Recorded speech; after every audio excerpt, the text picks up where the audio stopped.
Olá, hoje eu queria apresentar para vocês o jogo dos modos. Ele é um jogo direcionado para identificação, psicoeducação e o trabalho com os modos com crianças. Então a gente tem nesse jogo o manual, onde ele vai explicar a sequência de passos, quais as cartas, o significado, como que a gente vai fazer esse trabalho.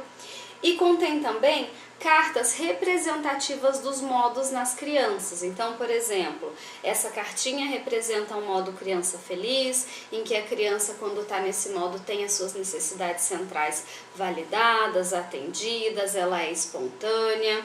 A gente tem nessa carta, por exemplo, o modo criança zangada. Quando esse modo está ativado na criança, alguma necessidade central está por trás e ela não consegue nomear. Então, ela coloca isso para fora, ventila essa raiva de uma maneira muito pueril, mas por trás a gente vê uma necessidade não atendida. Ou, por exemplo, o modo criança vulnerável, quando a gente vê esquemas de abandono, defectividade, privação emocional ativados. Então, a gente tem esse primeiro conjunto de cartinhas, onde a criança vai identificar com quais modos ela se percebe, vai nomear, vai dar as características. A gente tem cartinhas para meninas e para meninos. E aí, num segundo momento, a gente vai para uma segunda etapa do jogo, que é para identificar alguns fatores, como, por exemplo, a funcionalidade de um modo, ou seja, cada modo, quando foi desenvolvido, ele tinha uma razão de existir. Os modos criança, esses que eu apresentei agora, eles são inatos, mas nós também temos modos de enfrentamento desadaptativos, modos pais internalizados. Então esse trabalho com modos, ele é feito passo a passo para identificar cada elemento, cada modo que a criança vai ativando no dia a dia dela. Então a gente tem essas cartinhas que são a primeira parte da identificação e caracterização dos modos, nomeação. Depois a gente tem essas cartinhas que é para identificar a funcionalidade, aspectos positivos e negativos de quando cada modo aparece.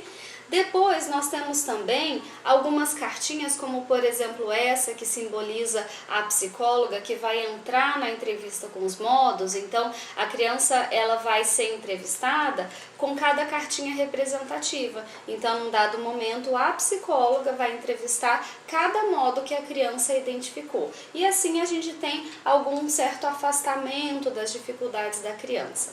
E aí nós temos também cartinhas com personagens, onde a gente vai fazer roleplays para representando quando o modo foi ativado. E aí a criança pode escolher entre 6 cenários. Por exemplo, um modo foi ativado no quarto, então a gente pega o cenário do quarto. A gente tem também, por exemplo, o cenário da escola, da sala de aula. Então, quando o modo foi ativado, por exemplo, na sala de aula, a gente pega o cenário da sala de aula, pega as cartinhas dos modos que foram ativados e aí a gente faz o roleplay, porque então a gente vai ter uma ideia de qual foi o gatilho que ativou aquele modo, de quais as ações da criança, quais as emoções quando ela está com aquele modo ativado, qual é a reação das pessoas do ambiente quando aquele determinado modo está ativo, e também a gente insere o modo criança competente